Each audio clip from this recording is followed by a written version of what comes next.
네, 안녕하세요. 자, 오늘 6회차 암기장 보도록 하겠습니다. 오늘 쟁점 25번 행정행위 개념이 되겠습니다. 여러분이 이 행정행위 개념은 기본적으로 학문적인 개념이라고 그랬죠. 여기 이제 강학상 이런 개념이고요. 그다음에 우리가 실무적으로는 이거를 처분 또는 행정처분 이렇게 표현을 씁니다. 그럼 행정행위가 어떤 거와 차이점이 있느냐? 우리가 사적자치 영역과 또 행정법의 영역에서 어떤 차이점이 있느냐? 그래서 이것은 행정청의 행위다. 그래서 우리가 행정주체와 행정청 지난 시간에도 잠깐 공부를 했는데 주체는 권리의무의 주체. 그다음에 행정청은 뭐요? 행정주체가 외부의 권한을 표시할 수 있는 권한을 가진 행정기관으로서 그렇죠? 예를 들자면은 국토부 장관, 그다음에 서울시장 그다음에 뭐 관악구청장 이런 공무상 사인 이런 분들이 이제 행정청의 지위를 갖는다. 자, 행정청의 행위고요. 구체적 사실에 관한 법 집행으로서의 행위다. 그렇죠? 구체적 사실. 어떤 사실적인 부분들. 그래서 우리가 이제 쉽게 얘기하면은 그 감정평가에서 용도 지역을 틀렸어요. 그렇죠? 용주 용인실 공주지. 그렇죠? 용주지. 용도 지역을 잘 선택해야 되는데 요거를 일정 일반지역으로 선택해야 되는데 2종 또는 3종 일반지역을 선택했다. 그죠? 용도지역 실패하면은 무조건 이 평가사는 위법합니다. 그래서 이러한 이제 잘못된 그 용도지역을 선택해가지고 평가 행위를 했어요. 그러면은 이 구체적 사실에 대해서 잘못했잖아요. 그래서 업무정지 2개월, 그쵸? 이렇게 때릴 수 있는 거. 예를 들자면 그래서 구체적 사실에 관한 법 집행행위고 권력적 단독행위다. 그래서 행정청이 권력적 행위로서 그렇죠? 단독행위로 이루어지는 것이고 그 다음에 사법행위가 아니고 공법행위다. 이렇게 여러분들 받으시면 좋을 것 같습니다. 대표적인 이제 행정에서 약간 구분되는 것으로서 옆에 여러분 페이지 보면은 49페이지 간편행위자법 암기장 4판 49페이지 보면 이제 일반 처분의 내용이 나오는데요. 자, 일반 처분이라는 거는 일반적인 우리 행정처분과 약간의 차이점이 있는 게 일반적 우리가 이제 개별적 구체적인 건데 일반적 그다음에 구체적 규율로서 불특정 다수의 다수인을 상대로 해서 구체적인 법적 효과를 가져오는 행위를 우리가 일반 처분이라고 합니다. 대표적으로 우리가 행해지는 것 중에 하나가 물적 행정행위로서 이제 표준이 공시니까 개별 공시니까 이런 것 같은 경우는 불특정 다수의 사람들한테 이거를 알려 주는데 물론 이제 개공은 3,600만 필지의 소유자들한테 알려주기는 합니다만은 실질적으로는 이제 불특정 다수에게 우리가 표공하고 이제 개공을 알려주는 행위 이런 행위를 우리가 일반 처분으로서 이거는 이제 어떤 물적 행정행위의 성격을 갖고 있다 이렇게 여러분들 받으시면 좋을 것 같아요. 그게 대표적인 게 이제 표공 개공인데 여기서 여러분들이 알아야 될 게 뭐냐면은 자 일반적인 것들은 민법에서도 도달주의를 우리가 핵심적인 우리 효력 발생일로 보는데 여기 특징이 뭐냐면은 결정 공시 또는 고시일 요때를 효력 발생일로 그렇죠 이렇게 보면서 처분이 안 날로부터 이게 이제 중요한 건데 이게 제소 기간을 산정을 할 때 처분이 안 날이 언제냐 이거에 대한 판단을 바로 이제 효력 발생일이면서 그 다음에 이 날이 이제 제소 기간의 기산일이 된다 이렇게 여러분들 알아두시면 되겠습니다. 요게 49페이지 맨 밑에 줄에 보시면 개별 공시지가 결정이 결정 공시일이 효력 발생일 그쵸 효력 발생일이면서 현장 실무에서 제소 기간 기산일을 바로 효력 발생일을 기준으로 해서 제소 기간을 기산한다. 나중에 이제 3법을 공부할 때 요거를 이제 자세히 공부를 할 수 있게 되겠습니다. 요게 이제 일반적으로 과거에는 통지를 했는데 이게 3,600만 필지를 하다 보니까 2012년도에 이 개공에 대한 통지문을 폐지했습니다. 폐지하고요. 여러분 인터넷 들어가 보면 부동산 가격 공시 알림이 여러분 살고 있는 아파트의 가격 공시 알림이 관련돼서 그 내용에 관련된 이런 것들을 보시면은 가격 공시 알림이에서 몇 동 몇 호 이렇게 한번 공시 나옵니다. 그래서 뭐 쭉 해가지고 예전에는 그냥 그 금액만 나왔는데 지금은 이제 조금 더 상세하게 그런 것들이 기재가 되어 있습니다. 그래서 이러한 이제 개별 공시가 결정 통지문이 이제 폐지되고 요거가 부동산 가격 공시 알림이 제도가 생김으로 인해서 국민들한테 좀 더 이렇게 손쉽게 알 수 있도록 하고 왜 이렇게 다수의 국민을 상대로 해서 하는 이 표공이라든가 개공 이런 것들이 이런 게 결정 공시로부터 이렇게 하느냐? 왜냐면은 이게 이제 매해년도 1월 1일 기준으로 해서 표준이 공시가는 2월 말에, 개별 공시가는 4월 말에 이렇게 결정 공시를 합니다. 그래서 이걸 반복적으로 하기 때문에 국민들도 이 당시에 가면 이게 나올 것이다라는 거를 예측하고 있는 거예요. 그렇죠? 그래서 그것을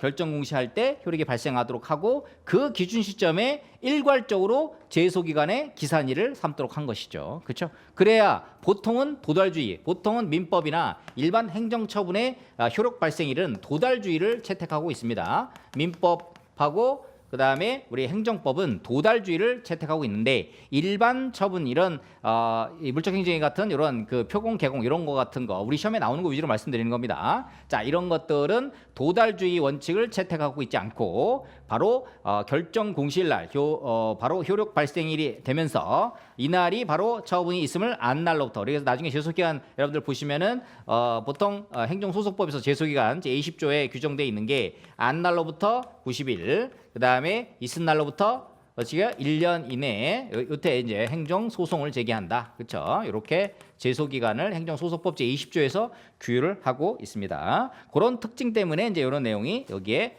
반영이 된 것이죠. 자, 그 다음에 이제 제가 말씀드렸던 여러 가지 그 행정행위의 분류 쟁점 26번에서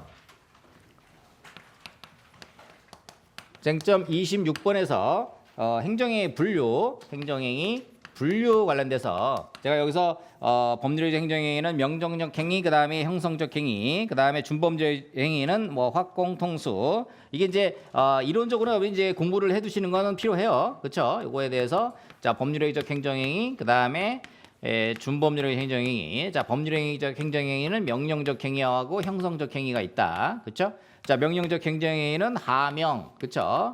하명, 그 다음에 허가, 면제 이런 게 있고 형성적 행위에는 특허, 인가, 공법상 대리 이렇게 있다. 그 다음에 준법률적 행위도 뭐요? 확공, 통수, 그렇죠? 자 확인행위, 공증, 통지, 수리, 그렇죠? 이게 다 전부 준법률적 행정행위에 해당한다.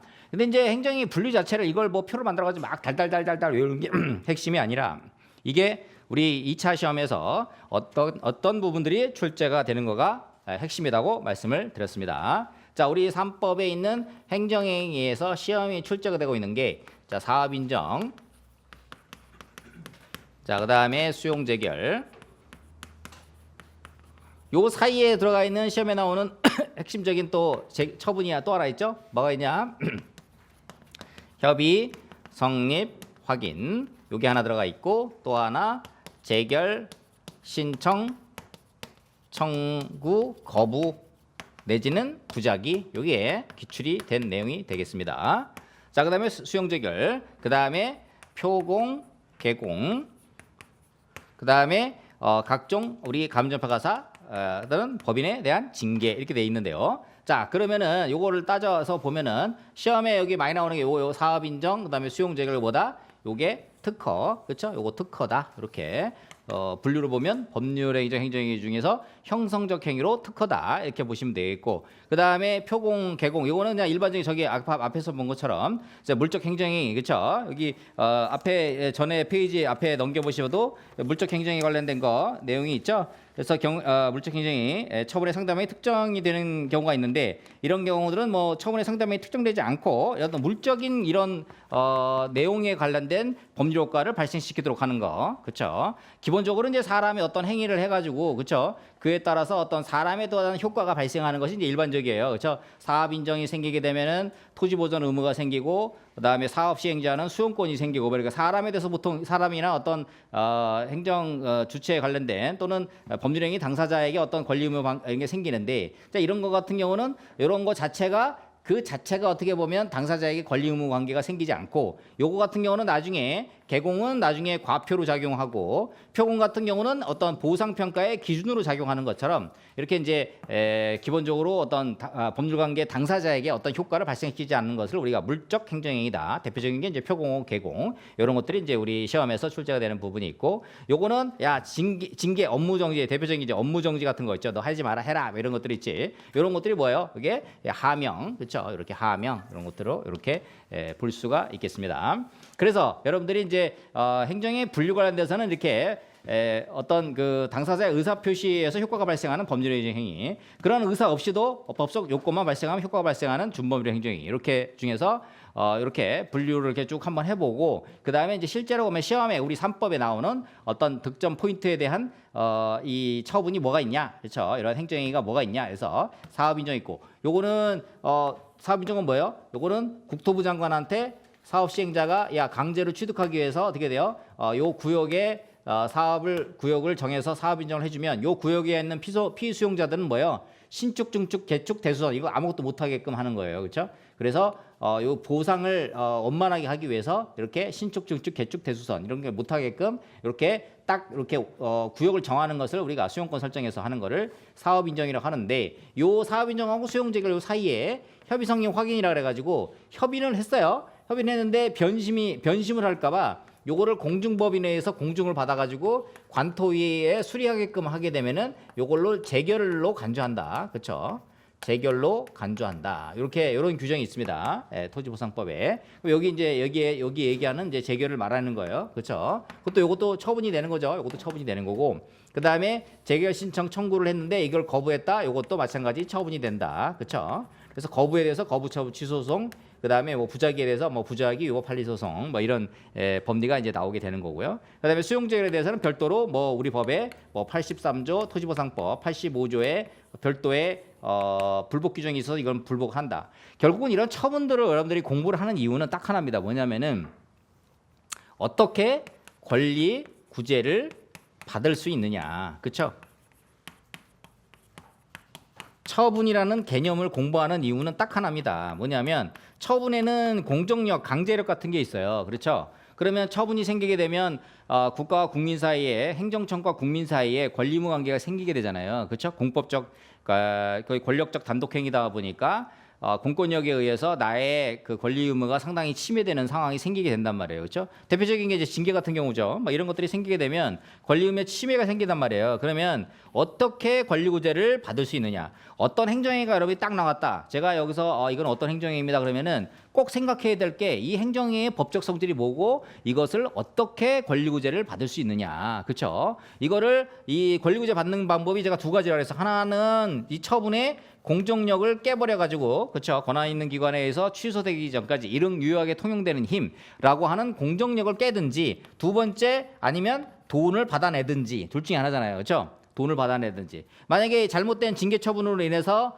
만약에 이 징계 처분 업무 정지 관련돼서 이거에 대해서 취소 소송을 제기해서 업무 정지 이런 걸 깨버리든지, 이거 위법해요. 취소 소송도 제기하면서 그 다음에 위법한 공권력 행사에 대해서는 뭐다?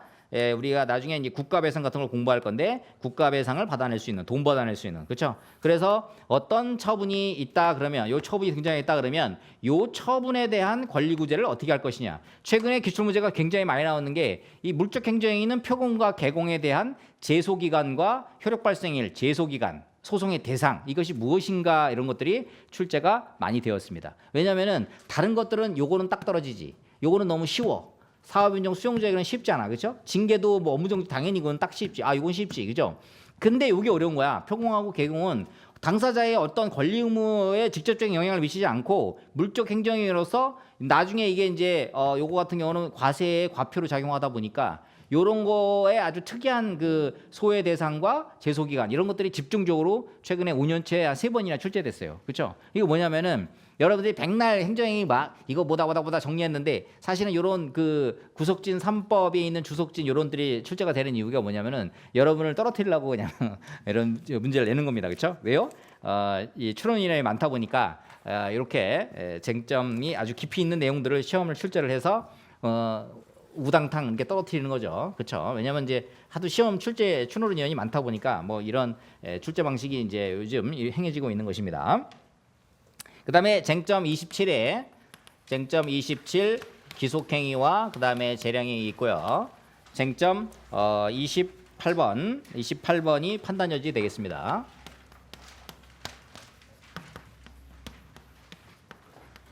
자, 요 쟁점 28의 판단 여지는 우리 감정평가사 시험에서 19명 붙였던, 그쵸? 보상복규 시험, 보상복규 2차 시험 채점 같은 걸 생각해 보시면 되겠어요. 그렇죠?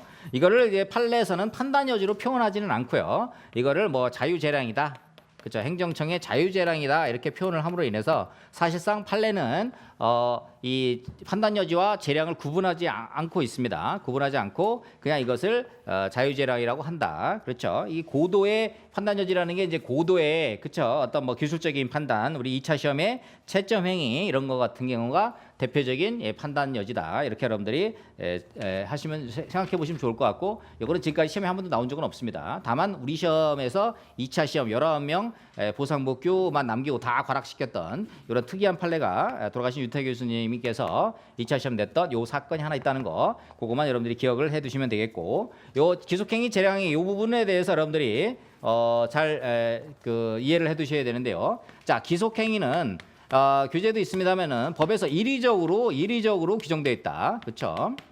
그다음에 이제 재량행위는 재량행위 경우는 2단계를 거치죠. 하나는 할 건지 말 건지 결정 재량. 그렇죠? 할 건지 말 건지 결정 재량이 있고, 그다음에 한다고 했을 때 A를 선택할 건지 B를 선택할 건지 하는 이런 선택 재량이라는 게 있습니다. 그렇죠?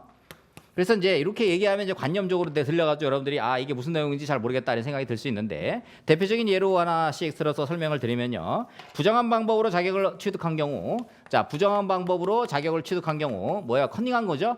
법에서 자격을 취소하여야 한다. 취소하여야 한다. 이렇게 표현하고 있습니다. 이거를 바로 우리가 주어가 누구? 행정청. 행정청인 경우에 이렇게 되어 있어야, 그렇죠? 이렇게 되는 겁니다. 서술어가 하여야 한다. 기속행위 일의적으로 규정되어 있다. 그렇죠? 일의적으로 규정된 건 어떻게 돼요? 이거를 따르지 않으면 이게 위법하게 되는 거예요. 그렇죠?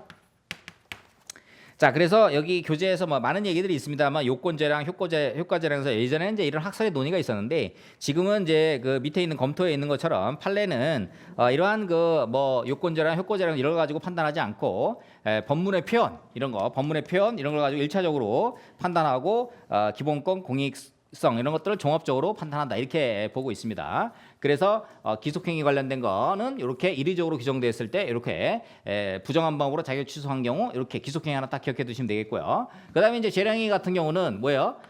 이 명의대여를 했을 때 자격을 뭐예요? 취소할 수 있다. 자, 행정청은 국토부 장관은 취소할 수 있다. 자, 그러면은 재량권을 행사할 때, 자, 명의대여 걸렸어요. 그렇죠? 걸려서 금융기관에 근무하면서도 대형법인에 한 사람이 소속돼 있어서 그러면 이제 명의대여에 해당된다. 그러면은 이거를 업무정지를 할 수 있다. 이렇게 취소할 수 있다. 내지는 또는 업무정지를 할 수 있다. 이런 내용이 있으면 이걸 명의대여에서 자격을 취소할까? 아니면은 업무정지 2년을 할까? 그렇죠? 이런 건 할까 말까? 그러니까 징계를 할까 말까 하는 처분을 하는데, 그러면 징계를 하기로 결정을 했어요. 그러면 이거를 자격을 취소할까? 아니면 업무정지를 할까? 그렇죠? 요거 명의대여인 경우는 자격을 취소할 수도 있고, 그다음에 2년 이에 업무정지도 할 수 있어요. 그렇죠? 어쨌든 징계를 할까? 오케이. 요거 결정을 했고, 그다음에 징계하는데 그다음에 그러면 이거를 선택재량으로서 자격을 취소할 건지 그다음에 업무정지를 할 것인지, 그렇죠? 이런 판단을 할 수가 있는 것이죠. 그래서 이러한 부분들이 있어서 기속행위인지 재량행위인지에 따라서 이것을 어떻게 판단할 것인가에 대한 것이 뒷부분에, 그렇죠? 이런 권리구제와 상당히 밀접한 관련이 있게 되겠습니다. 그렇죠? 왜냐면은 기속행위는 반드시 어떻게 돼요? 반드시 자격을 취소하도록 해야 되는데 취소를 안 했거나, 그렇죠? 이런 경우, 그 다음에 반드시 청문을 거쳐야 되는데 청문을 거치지 않았을 때 위법성 판단하는 거, 이런 부분이 있을 수 있겠고, 재량행위 같은 경우는 할 건지 말 건지, 또는 한다고 했을 때 이거를 큰 걸 할 건지 작은 걸 할 건지 이런 걸 하다면 어떻게 돼요? 뭐 재량권 일탈남용이라 그래서 뭐 비례의 원칙 가지고 위법성을 고찰한다든지. 그래서 이 권리구제를 어떻게 도모할 것인가와 관련돼서 기속행위와 재량행위가 지금까지 시험에 가장 많이 출제된 쟁점 중에 하나가 되겠습니다. 자, 오늘은 여기까지 하고요. 다음 시간에 29번부터 하도록 하겠습니다.